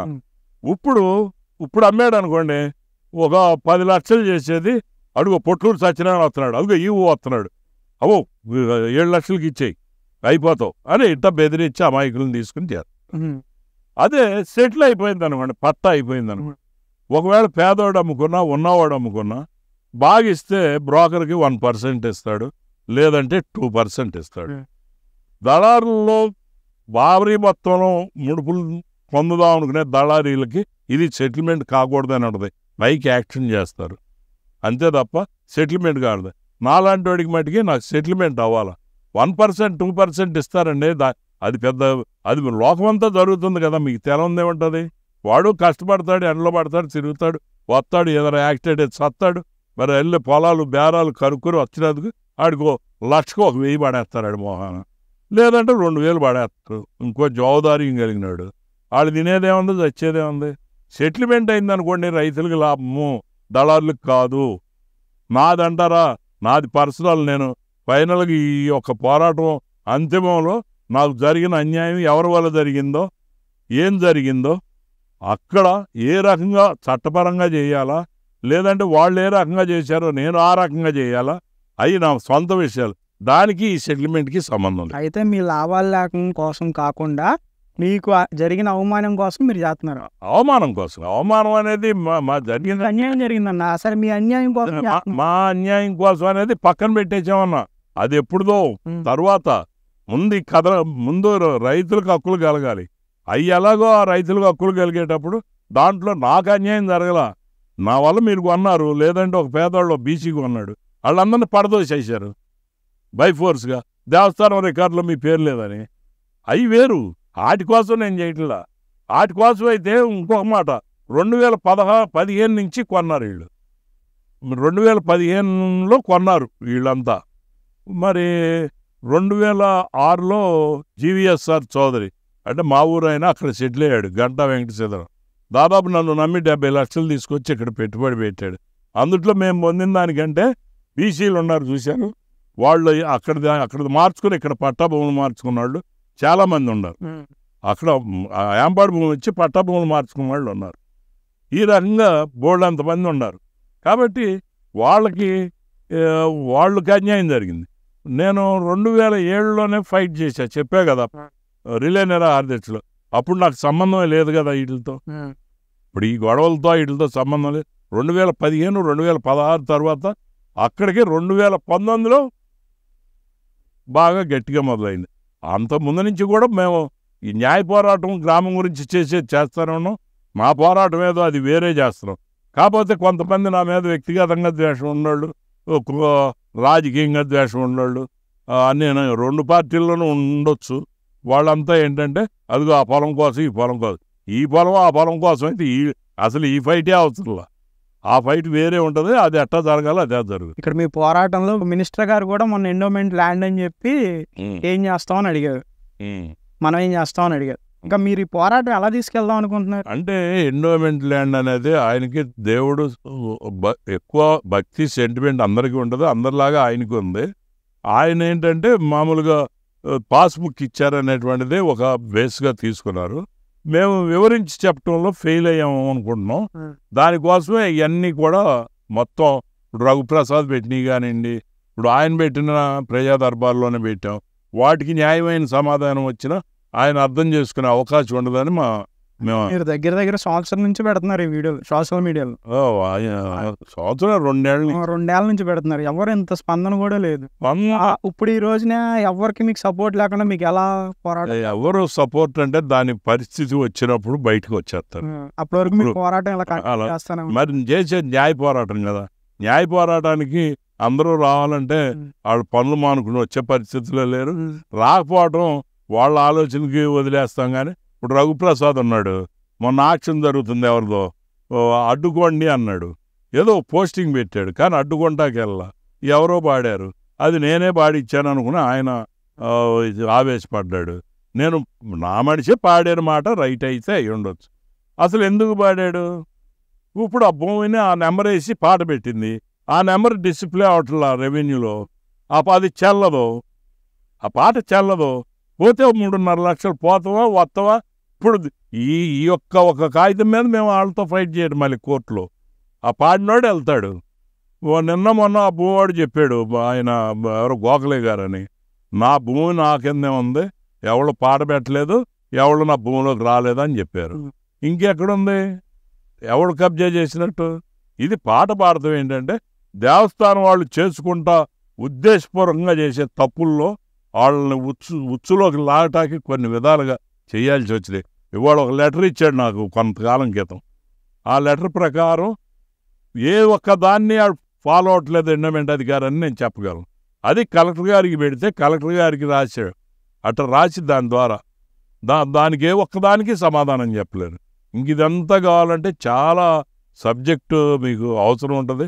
నేను సింపుల్గా లాజిక్గా మాట్లాడేది ఏంటంటే మీరు తెలుసుకోవాల్సింది సుప్రీంకోర్టు జడ్జిమెంట్ని స్టడీ చేయండి. చంద్రబాబు 430 జీవోని స్టడీ చేయండి. తదుపరి ధర్మాన ప్రసాదరావు మాటని మాట్లాడిన కూడా రికార్డ్ చూడండి. మరి అలాగే 71 జడ్జిమెంట్కి పని లేదు. ఆ జడ్జిమెంటు సుప్రీంకోర్టులోనే జడ్జిమెంట్స్తోనే ఉంటుంది. కాబట్టి ఈ క్షుణ్ణంగా పరిశీలించండి. తరువాత మళ్ళీ వెళ్ళారు, మళ్ళీ హైకోర్టు మళ్ళీ ఇది దేవస్థానందే ఈ కింటాకాయ ఎందుకు ఒప్పుకున్నాడు అనే మాట మళ్ళీ ఇతన్నవాదం ఇత్తు ముందా చెట్టు ముందా అంటే అందుకే రేపు స్కెల్టన్ పరీక్ష కూడా ఉంది. మీరు అన్నది జనం రాపోవడం అనేది ఉంది చూశారు. ఆ జనం వస్తారా రారా అనేది ఇంక మే నెల వరకు మాకేంటంటే ఇప్పుడు మేము కూడా ఒకవేళ అవగాహన మేమేం చదువుకున్నాడు కాకపోయినా జనాలు రాకుండా అని మేము అనట్లేదు. ఇప్పుడు మీరే చెప్పారు అక్కడ పక్కన వేలం జరుగుతుంటే ఇలా ఆపండిరా అంటే ఒక్కడు ఆపలేదు. మరి మీరే అంటే ఇప్పుడు జనాలు ఎవరు రాలేదు కదా, ఎవరు ఆపలేదు కదా. ఒక్కడికి అన్యాయం జరిగినా అందరూ వెళ్ళి నుంచోవాలనేటువంటిది అవేర్నెస్ డెవలప్ కాలా. దాన్ని ఎండోమెంట్ వాళ్ళు వాడుకుంటున్నారు. అదిగో సత్యనారాయణ వచ్చేసండి నీ పొలంలోకి రాని అంటాం. లేదంటే బాగు చేసుకున్న వాళ్ళని బెదిరిస్తాం. ఇప్పుడు బోళ్ళంతమంది ఒక సామాజిక వర్గం చెందిన వాళ్ళు రాయి కొట్టేసి బోళ్ళంత సాగు చేసుకున్నారు. బోళ్ళంత సాగు చేసుకుని వ్యవసాయం చేసుకుని దాంట్లోకి వెళ్తే కేసులు కూడా పెడుతున్నారు. అదే ఒక పేదవాడు ఒక ఇల్లు వేసుకుంటా బాగు చేసిన, కొద్దిగా చేను అమ్మటం కొద్దిగా కలుపుకుంటా చేసిన వాళ్ళ మీద అదిగో సత్యనారాయణ ఫోటో తీసే మేము దిగిపోయినా సరే అది ఇదని చెప్పి పరోక్షంగా మా మీద కూడా చెప్పి వాళ్ళు లాభం అంతా చూస్తున్నారు. దాన్ని ప్రజలు విస్మరిస్తున్నారు. కొంతమంది, ఎక్కువ మంది మటుకి కట్టట్లా. ఒక కాన్ఫిడెన్స్ ఉంది, ఈ ఫైట్లో ఒక నిజం ఉంది, మనకు హక్కు ఉంది అని. వాళ్ళతో పాటు వీళ్ళకి కూడా లాభం ఉంటుంది చూశారు కొంతమందికి. లేదా భయపడినోళ్ళు కానీ లాభం ఉన్నోళ్ళు కానీ గబగబా సెటిల్మెంట్ చేస్తారు. అవి ముందు ఇంకా ఈ నెలాఖరు లోపల శల్య పరీక్షలాగా ఓడి పెడుతున్నాం. ఏంటంటే దాని ప్రధాన ఉద్దేశం ఏంటంటే ఇప్పుడు సుప్రీంకోర్టు జడ్జిమెంట్ ఇచ్చింది. ఒక్కొక్క పదానికి 2 అర్థాలు ఉంటాయి జనరల్గా. దాని మీద ఒక లైన్ మీద ఒక వాక్యం కాదు ఒక పదం అనుకోండి. అంటే ఒక సబ్జెక్టు నిబంధనలు 4 ఇచ్చాడు సుప్రీంకోర్టు. 4 నిబంధనలు ఇచ్చారు సుప్రీంకోర్టు వారు. మొదటి నిబంధన మీద ఒక రోజంతా పరీక్ష పెడతాం. పెట్టి దాని మీద ఆహ్వానిస్తాం. మీరు ఇచ్చేటువంటి అది రఘుప్రసాద్ అయినా కానివ్వండి లేదైనా కానివ్వండి చెప్తారు. అట్లాగే దాని అర్థాన్ని మొత్తాన్ని ఒరిజినాలిటీగా ఉన్నదాన్ని పక్కన రాస్తాం. అలాగే 2వ నిబంధన, 3వ నిబంధన, 4వ నిబంధన, తర్వాత ఈ యొక్క ఎస్టేట్ అనేది జాయింట్ చేయటం అనేది ముడిపడి ఉందనేది వీటి మీద చేస్తాం. ఇంకా లోతైన పరీక్ష చేద్దామనే ఉద్దేశంలో ఉన్నాం. ఎందుకంటే ఇక్కడ మేము దేవుడికి ద్రోహం చేద్దామని లేదు. దేవుడి ముసుగులో చేసే ద్రోహాల కంటే మేమేం దేవుడికి ద్రోహాలు చేయట్లా. దేవుడైనా సరే చట్టబద్ధతగా పొందాల్సిందే తప్ప చట్ట వ్యతిరేకంగా పొందేటువంటి ఆస్కారం లేదు. అది కరెక్ట్ కాదు. అయ్యాను ఉంటే పాపం ఈ సంపాదించిన ఉండిల్లో వాటిల్లో 100 కేజీలు బంగారం 50 కేజీలు అంటారు చూడండి. అట్లా ఉంటే అందుట్లో ఉండిలో వేయాలి. కానీ ఇట్లా భూమి మీద చట్టబద్ధత లేకుండా ఇష్టానుసారం మరి వ్యవహరిస్తే భూమి ROR యాక్ట్ ఉందండి. ROR యాక్ట్కి అగైనెస్ట్గా ఇచ్చాడు పాస్బుక్. అదొకటి ప్రూవ్ చేయాలి. మేము మాట్లాడుతున్నాం కదా, మేము అడుగుతున్న దాన్ని ఇది నిజం కాదని చెప్పి దాన్ని తీసుకెళ్ళి రాజ్యాంగానికి వ్యతిరేకంగా మాట్లాడినండి. ఎవడైనా రాజద్రోహం నేరం మోపండి నా మీద, తీసుకెళ్ళి లోపలేయండి, నేను సిద్ధంగా ఉన్నాను.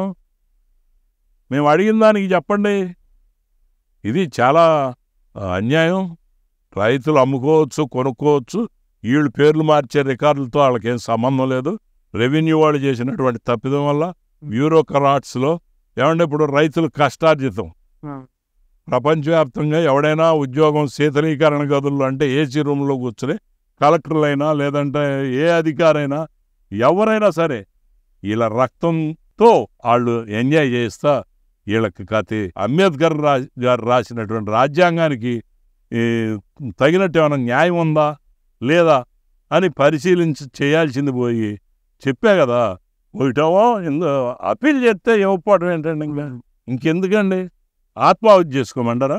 ఇంకెందుకు నీకు అప్పీల్ చేసావు, ఈ పాయింట్ ఇది కరెక్ట్ కాదు, నువ్వు రఘుప్రసాద్ నువ్వు పెట్టింది నీకు ఇవ్వబడవు అని చెప్పు. అసలు ఏంటిది? ఒకవేళ పొలిటికల్ ఇన్ఫ్లుయెన్సా చెప్పాలి కదా. పొలిటికల్ ఇన్ఫ్లుయెన్స్ అయినా ఉండదు. ఇది దాదాపు కాంగ్రెస్ గవర్నమెంట్లో స్టార్ట్ అయిందండి, 2004లో స్టార్ట్ అయింది. అప్పటి నుంచి తాత్సార్యం చేశారు. ఆయన అన్నాడని చెప్పే కదా, ధర్మాన ప్రసాదరావు గారు క్వాసి జ్యుడిషియల్ అథారిటీ కాబట్టి ఇప్పుడప్పుడే చెప్పలేమన్నారు కదా. ఇప్పుడప్పుడే చెప్పలేమంటే మరి 3 ఏళ్లలో చెప్పేశారే. తర్వాత మళ్ళీ హైకోర్టుకి వెళ్ళి 2003లో ఇచ్చిన జీవోని 90లో ఇచ్చిన జడ్జిమెంటు 35 సంవత్సరాలు. ఇప్పటికి ఎంతమంది రైతులు నష్టపోయారు తెలుసా? ఒకసారి వీళ్ళు జెండాలు బాత్తాకి వెళ్తే ఒక యాదవుల రైతు మేర్జాపురం ఆయన హార్ట్ అటాక్ వచ్చి 1 వారం రోజులు హాస్పిటల్లో అడ్మిట్ అయ్యి చనిపోయారు. అసలు వీళ్ళు అలా పాతకూడదు. సుప్రీంకోర్టు జడ్జిమెంట్ చదవండి, ఒక్కదానికి పాయింట్ చెప్పానండి. ఆ ఒక్కదానికే మేము రిక్వెస్ట్ చేసేది. మిగతాయని తర్వాత లేదా 430 జీవో ఇచ్చింది తప్పని అనమానండి. ఎవరైతే అది రూపొందిస్తారండి, ఆర్డర్ ఇచ్చేది గవర్నమెంట్. ఈ జీవో ప్రకారం మీరు ఈ జడ్జిమెంట్ ప్రకారం దాన్ని ఫాలోఅప్ చేయమని. ఫాలోఅప్ చేయాల్సింది బ్యూరోక్రాట్స్. ఏం చేస్తారు? మరి మాకేం ఎందుకు ఇలా జరుగుతుంది అనేటువంటిది దేవుడికి న్యాయబద్ధంగా రావటం కంటే అసంబద్ధంగా వస్తేనే అనేక మంది అధికారులకి లాభం ఉందామని నేను అనుకుంటున్నాను. ఈ దిగువ స్థాయిలో కానీ తప్పితే ఇందులో మనీ ఏమన్నా 2009లో చేసినట్టు రిలీజ్ చేసా ఇప్పుడు మనీ ఏమన్నా చేద్దాం అంటే స్కిల్ కాదు, మనీ ఏమన్నా చేస్తాం కాదండి. ఇప్పుడు శారద గారికి కొంచెం అర్థమయ్యేటట్టుగా క్లారిటీగా ఇవ్వటంలో మేము ఫెయిల్ అయ్యాం అనుకున్నాం. ఇస్తే ఆయన కూడా దైవభక్తి ఉన్నప్పటికీ ఇందుట్లో చట్టబద్ధత మీద ఆయనకు కూడా నమ్మకం ఉంటుంది కాబట్టి ఈ చట్టబద్ధతగా దేవుడు ఆయన సపోర్ట్ చేస్తే చేద్దాం అనుకుంటున్నారు. ఆయన సపోర్ట్ గవర్నమెంట్కి తెలియజేయాలండి. కాదు, ఇప్పుడు మీరు రిలే గానీ ఏమన్నా చేస్తే ఆయన మీరు చేద్దాం అంటే మేము మొత్తం చేసుకున్నాక మా రికార్డ్ తయారయ్యాక 1-2 పేజీలు పత్రం మీద రఘుప్రసాద్ అని అయినా లేదంటే వామపక్షాలు నిమ్మగడ్డ నరసింహరావు కామ్రేడ్ ఒక ఆయన ఉన్నారు. ఇట్లా ముందుకు వచ్చేవాళ్ళు ఎవరైనా ఉంటే 3-4 కూర్చొని వాటి తయారు చేసి వారిని గెలిచి వారి ద్వారా ప్రభుత్వానికి నివేదించి న్యాయం చేయమంటాం. మొన్న ఆయన మీరు అనుకుంటున్నారు కానీ ఆయన కూడా మొన్న ఎండోమెంట్ మినిస్టర్ గారిని పిలుస్తాను కూర్చొని మాట్లాడుకోండి అన్నారు. అయితే అవగాహన ఏంటంటే మా అవగాహన ప్రకారం ఏంటంటే మేము ఎండోమెంట్ మినిస్టర్ గారితో మాట్లాడేది ఏమీ లేదు. ఎండోమెంట్ వారికి ఆ అధర్మంగా రాబడింది ఇది. ఇంకా ఆయనతో ఆ అధర్మం ఎవరు చేశారు? రెవెన్యూ వాళ్ళు చేశారు. ఆ రెవెన్యూ వారితో మనం మాట్లాడాలి. వారు మాట్లాడితే వాస్తవాలు బయటకు వచ్చారు. లేదంటే ఒక రఘుప్రసాద్ పెట్టేదానికి మీరు ఇన్ని సోషల్ మీడియాలో ఇన్ని వీడియోలు పెట్టేవాళ్ళు ఆ రెవెన్యూ వాళ్ళతో ఒక వీడియో పెట్టచ్చు కదండి. రెవెన్యూ వాళ్ళు మేము తప్పు చేసామని చెప్పి లేకపోతే వాళ్ళు ఎందుకు పెడతారు? కాదు, మీరు ఆ రోజున జడ్జి ముందర చెప్పారు మాది తప్పు అయింది అని చెప్పి అంటున్నారు కదా. జడ్జి మరి ఆయనతోనే ఒకసారి ఒక వీడియో పెట్టేస్తే పెట్టేటువంటి మామూలుగా రిటర్న్ గా ఆయన ఇచ్చేసాడు కదండి. ఇంకా ఆయన వెళ్ళి వీడియో మాట్లాడేది ఏముండదు. రిటర్న్ గా ప్రొసీడింగ్స్ ఆర్డర్ కాపీలో స్పష్టంగా నేను 2 సార్లు వాదిచ్చాను, ప్రయోజనం లేకపోయింది. 2 సార్లు వాదిచ్చానంటే దాని అర్థం ఏంటి? మరి మీ పోరాటంలో ఆయన కూడా కలుపుకోగారు. ఎందుకు కలుస్తారు? ఆయన ఉద్యోగం ఆయన నేను ఎందుకు చేశాను, నా పని నాకు అయిపోయింది, నేను వెళ్ళిపోతున్నాను అన్న. అంతేగా ఆయన ట్రాన్స్ఫర్ అయిపోయారు. దీన్ని అప్పుడేం చేసాం, అప్పుడులో మినిస్టర్ ఉమామహేశ్వరరావు ఆయన దగ్గరికి తీసుకెళ్ళడానికి ప్రయత్నం చేశాం. అప్పుడు మంత్రి జిల్లా ఆయన కాబట్టి పని చేద్దామని చూస్తే ఆయన ఇప్పుడు విజయ డైరీ చైర్మన్ ఎవరో చల్సాని ఆంజనేయులు గారు పెద్ద అరుపులు అరిచేసి ఆయన నిర్ణయివ్వకుండా నా ఆవేదన ఆవేశాన్ని నిర్ణయివ్వకుండా కారులోనే కూర్చోబెట్టుకున్నారు ఇద్దరిని. పోలవరం కాలువ కట్ అయింది. ఆ కట్ అయినప్పుడు కూర్చోబెట్టుకుని వెళ్తుంటే సచిన్ గారు ఏంటి అసలు చెప్పండి దీనికి కథ ఏంటి, ఏం చేద్దాం అంటే ఇదండి రైతులకు జరిగిన న్యాయం అని చెప్తున్నాం. వీళ్ళు అనుకున్నట్టు అప్పటికి మాకు ఈ భూములు ఉన్నాయి 60 ఎకరం 40 ఎకరం ఉందన్నారు. లేదు, ఒకవేళ అడ్డదారులు వెళ్ళమంటే వాళ్ళతో కలిసి ప్రయాణం చేస్తే కొంచెం సుఖపడతాం. ఈ అప్పుల్లో నుంచి అవమానాల్లో నుంచి బయటపడతాం.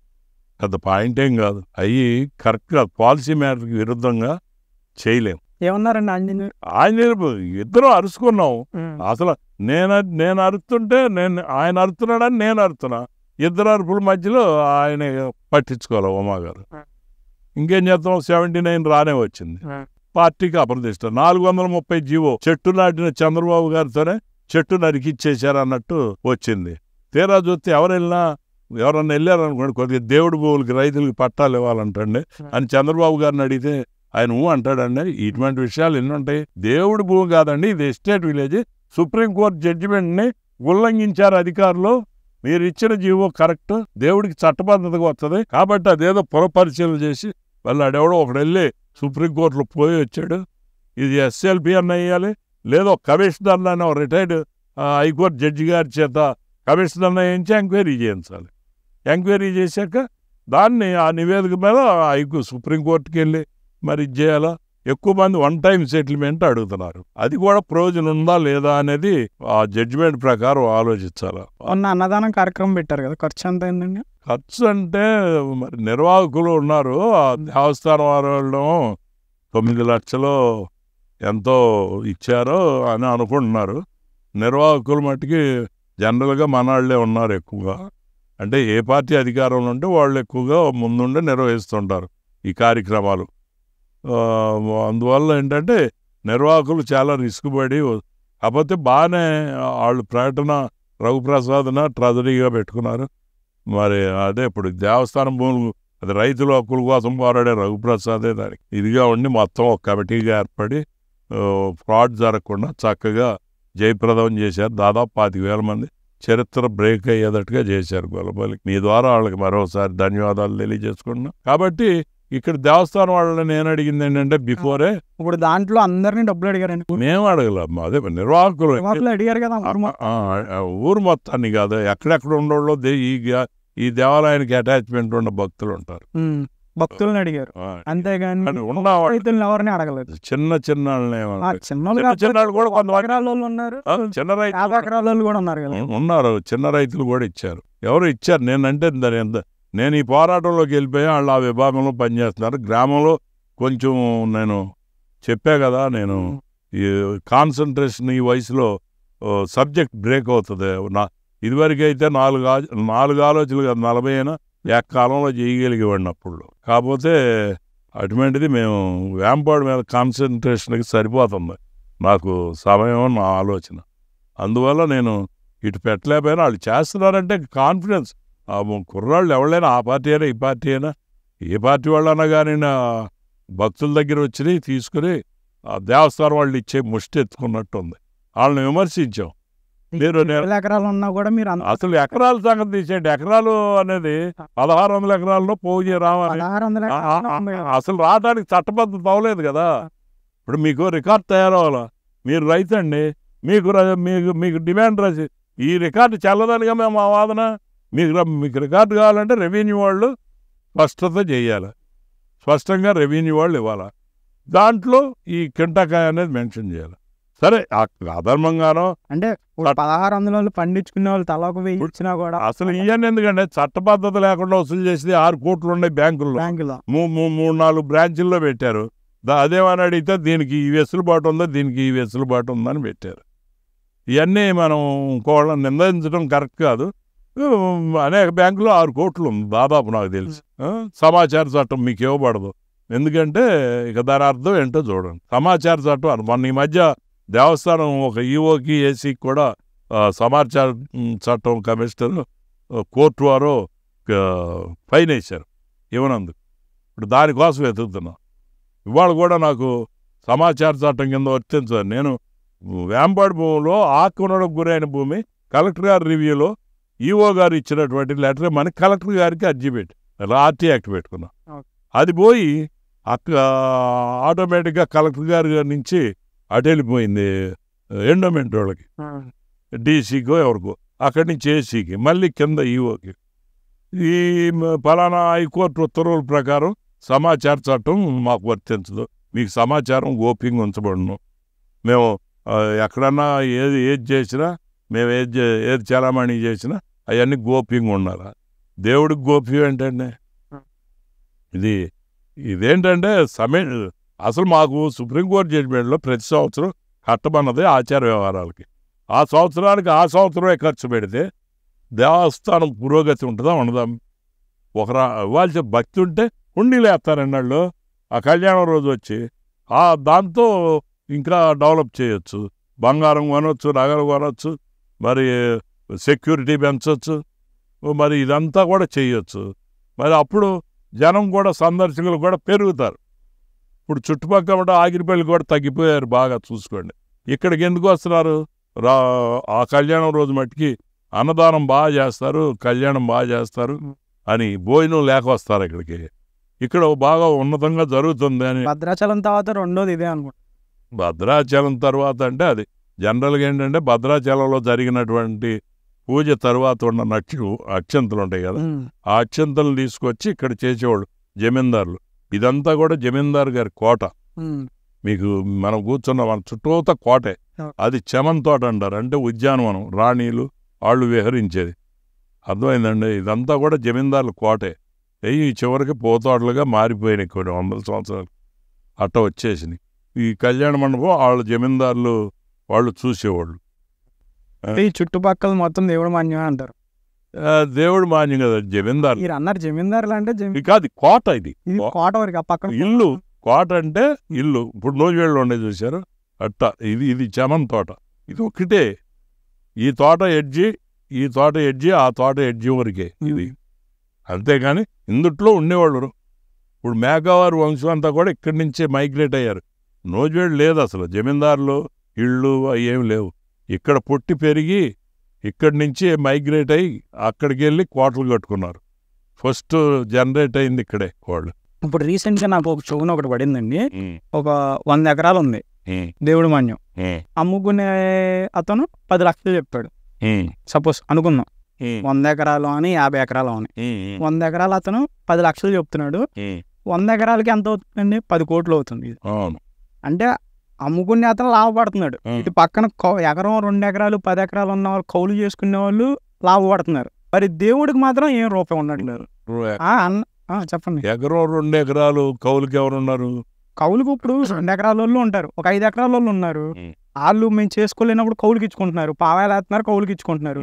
వాళ్ళు లాభపడుతున్నారు, రైతులు లాభపడుతున్నారు, అందరూ లాభం పడుతున్నారు. కానీ దేవుడికి మాత్రం ప్రతి ఒక్క సంవత్సరం అందరినీ డబ్బులు అడుగు. మీరు అడిగింది 100 ఎకరాలాడు అనండి, తప్పులేదు. 100 ఎకరాలాడు అంటే వాళ్ళు లాభం పొందుతారు, వాళ్ళు లాభం పొందుతారు. ఈ చిన్న చిన్న వాళ్ళు ఉన్నారు చూశారు. ఇప్పుడు ఏదో పామాయిల్ వచ్చిందన్నారు, కొంత వచ్చింది కొంత రాల. అది కూడా మరి వీళ్ళు గత మన జడ్జిమెంట్ వచ్చి 35 ఏళ్ళు అయింది ఇప్పటికి. రేపు ఆగస్టు 31కి ఇప్పుడు 35 ఏళ్ళు పూర్తవుతుంది సుప్రీంకోర్టు. అప్పటి నుంచి ఇప్పుడు వరకు లోన్ లేదు, గాలిలో ఉన్నారు వీళ్ళు. వీళ్ళు తీవ్రంగా నష్టపోయారు. చిన్న సన్నగారు రైతుల గురించి మీరు కట్టడం పోవటం వలన దేవుడికి నష్టం. 1600 ఎకరాల్లో ఉంటే కడతాకి చిన్నోడైనా సిద్ధంగానే ఉన్నాడు. అది గవర్నమెంట్ రెవెన్యూ డిపార్ట్మెంట్ ఫెయిల్ అయింది. నేను చెప్పేది నేననేది దేవుడి గురించి చెప్తున్నాను. దేవుడి గురించి, గ్యాంపాడి గురించి కనెక్షన్ అయితే మటుకి దేవుడి గురించే. ప్రతి సంవత్సరం ఎవరొకరు అడుగుతున్నారు కదా అన్నదానం పెడతాకి. మీరు ఇప్పుడు అన్నదానం పెడతాకి అడగటం ఏంటంటే ఇప్పుడు ఆ డబ్బు ఖర్చు పెట్టవచ్చు కదా. మీరు ఈ ప్రశ్న వచ్చేటప్పుడు ఆ ప్రశ్న ఎందుకు మీడియా వారు దేవుడి తరపున ప్రశ్న అడుగుతున్నా, మీరు కట్టించవచ్చు కదా. మేము కట్టించడానికి అక్కడ చట్టబద్ధత లేదు అంటున్నారు. చట్టబద్ధత లేనప్పుడు మేము కట్టమనం. మేము చట్టబద్ధతగా అయితేనే కట్టమంటాం. చట్టబద్ధత లేనప్పుడు మేము ప్రతిఘటిస్తాం. దాంట్లో అనుమానమే లేదు. మేము చట్టబద్ధత కావాలి మాకు. ఏమనండి, ఇప్పుడు నాకు తగు ఉందండి, మీకు చూపిస్తా, రేపు ఎప్పుడన్నా రండి, ఇంకా ఏది క్షేత్రస్థాయిలోకి రండి, మీ వీడియో తీసుకురండి, ఎక్కడెక్కడ ఎంతమందిని ఎవళ్ళెవళ్ళు నరుక్కున్నారో చూపిస్తా. వాళ్ళు ఏంటి, ఒక చట్టబద్ధత లేకపోవటం, దేవుడి దాంట్లో దౌర్జన్యంగా కొట్టేయడు. సరే, ఒక రైతు 4 పక్కల పెట్టేసుకుంటాడు. ఇప్పుడు చెప్పే కదా ఇందాక 2 అంతస్తులు బిల్డింగ్ కట్టిన అమ్మాయి ఒక పక్కన స్థలం, ఒక చిన్న స్థలం కొనుక్కున్న అమ్మాయిని బాధేసి 14 మంది మీద అటెంప్ట్ మర్డర్ కేసు పెట్టారు. మరి ఇవన్నీ దారుణాలు జరుగుతున్నాయి. మరి వాళ్ళకి దెబ్బలు ఉన్నాయి కాబట్టి పోలీసు వారు కట్టేస్తారు. వాళ్ళకి ఇది న్యాయమా అన్యాయమా అనేది తర్వాత, ముందు వాళ్ళు చావు బతుకులు ఉన్నారు కాబట్టి కేసులు కట్టారు. దెబ్బలాట ఉన్నప్పుడు పోలీసులు లా అండ్ ఆర్డర్ ప్రాబ్లం వచ్చినప్పుడు వచ్చేస్తారు. ఇంకా దాంట్లో ఇక మనం మాట్లాడతా కూడా ఏం లేదు. అసలు ఆ ప్రాబ్లం ఎందుకు వచ్చింది? ఈ రెవెన్యూ వాళ్ళ వల్ల వచ్చింది. రెవెన్యూ పరంగా పక్కాగా సెటిల్మెంట్ చేయకపోవడం వల్ల వచ్చింది. ఇది కట్టట్లేదు అనేది కరెక్ట్ కాదు. ఇప్పుడు ఉంది 60 ఎకరం 40 ఎకరం చిల్లర ఉంది ఇక్కడ, పాట ఏట వస్తుంది. మొన్న చాలా ఆదాయం వచ్చింది. ఈ ఆదాయం అంతా బ్యాంకులో వేస్తున్నారు. దేనికి ఖర్చు పెడుతున్నారు? జమా ఖర్చులు అడిగితే సమాచార చట్టం ఒప్పుకోదు. వీళ్ళు ఒక 20 మంది ఉద్యోగాలను వేసుకుని ఒక 5 లక్షలు నెలకి లక్షల్లో జీతాల కింద డ్రా చేస్తే స్వామివారికి ఆచార వ్యవహారాలు బాగా భక్తిగా చేసినాడు. అంతేగాని ఇక్కడ ప్రసాదాలు కూడా స్వామివారి పేరులో కట్టి పొంగలి ఏయో కొద్దిగా ఈ మధ్య పెంచారంట. ఇవన్నీ కూడా 10,000 అవ్వం. చూడండి, మమ్మల్ని అడగడం కాదు, మీరు వాళ్ళు కూడా అడగండి. మీరు ఏం చేస్తున్నారు? తప్పులేదు, మేము చెప్తున్నాం కదా.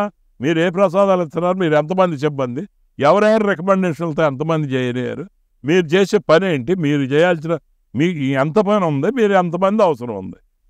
అసలు మీకు చట్టబద్ధతగా వసూలు చేసేటప్పుడు చాలా మీదకి వెళ్ళే అధికారం. ఆ మధ్య అయితే రాళ్ళు తోలుకుంటే మైనింగ్ వాళ్ళు పట్టుకోవాలి, లేదా ఎంఆర్ఓ గారు వీళ్ళే పట్టుకునేవాళ్ళు. ఇప్పుడేంటి సాయంత్రం వాళ్ళకి అప్పచెప్పేసాక మాకేమీ లేదన్నట్టు వీళ్ళు చేతులు. ఏదైనా ఓవరాల్గా రెవెన్యూ వారు చేసిన తప్పిదాల వల్ల ఎండోమెంట్లో ఉన్న కొంత అవినీతి పరులకి అవకాశం కలిగి కొంతమందికి, అందరు నల్లలేం, చాలామంది ఆఫీసులు మంచివాళ్ళు చేసేయలేరు, స్వామివారికి బాగా చేసేయలేరు. కాకపోతే వాళ్ళ లిమిట్లో ఎంత ఉంటే అంతే ఇవ్వటం జరిగేది. 6 లక్షలు ఇచ్చారు పోయిన సంవత్సరం, 9 లక్షలు. అసలు 6 కోట్లు పెట్టుకుని ఎందుకు ఖర్చు పెట్టకూడదు? ఆగమన శాస్త్రంలో ఎవరు అంటారు, తీసుకొచ్చి దేవాలయం పునర్నిర్మాణం చేయమనండి, బ్రహ్మాండంగా చేయమనండి, ఇంకా ఆ డబ్బు ఖర్చు పెట్టి దేవుడికి ఇచ్చేయమనండి. దాచుకుంటాకి దాంట్లో ఏముందని అసలు. ఇప్పుడు ఇందుట్లో సుప్రీంకోర్టు జడ్జిమెంట్లో మట్టికి చట్టబద్ధత అయితే వసూలు చేసినట్టు ఏ సంవత్సరానికి ఆ సంవత్సరం ఆచార వ్యవహారాలకి సాంప్రదాయాలకు ఖర్చు పెట్టారు. వాళ్ళు దాచుకున్నా రేపొద్దున మీరు కడితే ఇంకెక్కువ కోట్లు ఉంటాయి కదా. కోట్లు ఉన్నాయి, రేపొద్దున 50 కోట్లు అవుతాయి మీరు అందరూ కడితే, అప్పుడు ఇంకా బాగా చేసుకోవచ్చు కదా. అసలు ఇప్పుడు ఇవి ఉండదే చేయకుండా ఈ రకంగా గాది కింద పందుకొక్కుల్లాగా తినేస్తుంటే రూల్స్ అవి ఒప్పుకోవని ఇంకా వాళ్ళు వచ్చేది. చట్టబద్ధతగా ఉన్నప్పుడు చచ్చినట్టు వాళ్ళు కడతారు.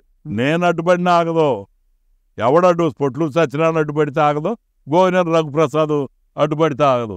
చట్టబద్ధత కల్పించమనండి, కడతాకి సిద్ధంగా ఉన్నారు. అది గుర్తించాల్సిన విషయం రైతులదే. ఇప్పుడు ఈ పోరాటంలో మీరు విజయం చెందారనుకోండి, రైతులందరూ ఇప్పుడు 100 ఎకరాలలో ఉన్నారు, 80 ఎకరాలలో ఉన్నారు, 90 ఎకరాల్లో ఉన్నారు. వాళ్ళు ఆల్రెడీ గట్టిగా ఉన్న వాళ్ళే.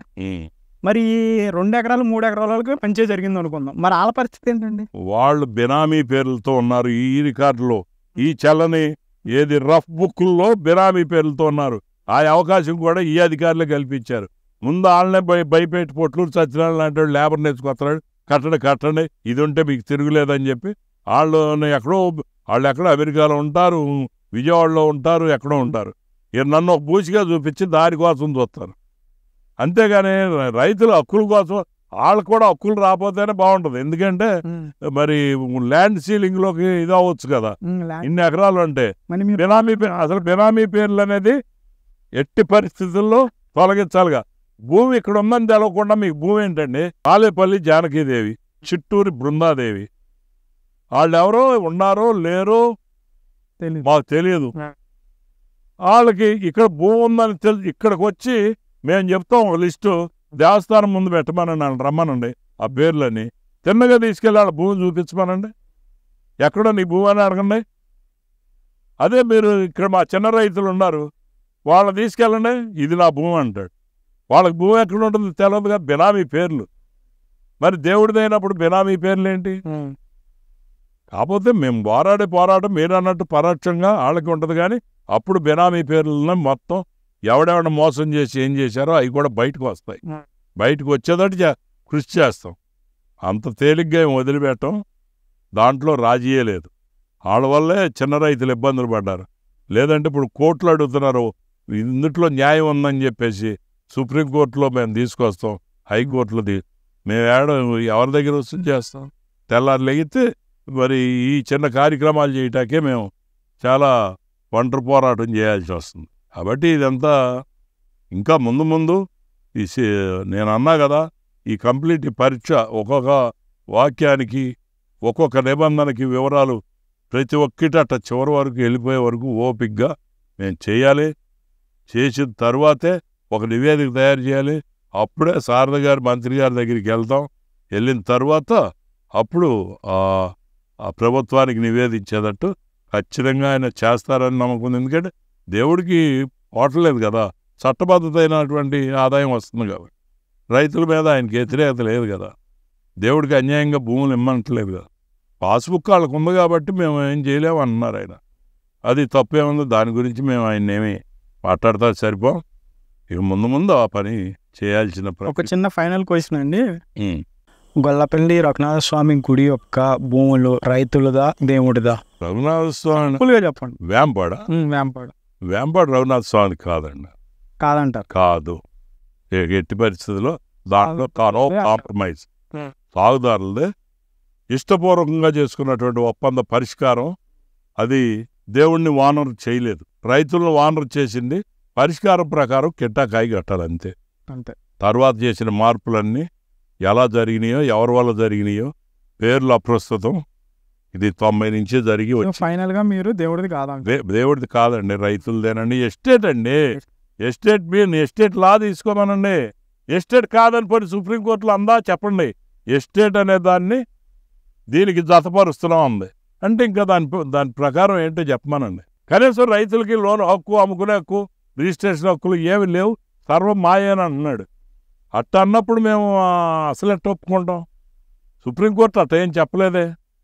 మీరు నా యందు దయ ఉంచి మీరు కానీ ప్రింట్ మీడియా వారు కానీ సుప్రీంకోర్టు జడ్జిమెంట్ ఒకసారి స్టడీ చేయండి. దేవుడి మీద చట్టబద్ధత కలిగిన దేవుడికి ఆదాయం కలిగించండి. రైతులకు జరగాల్సిన న్యాయం రైతులకు చెప్పి అంతకు మించి నేను చెప్పేది లేదు. చివరగా కూడా అదే. ఓకే.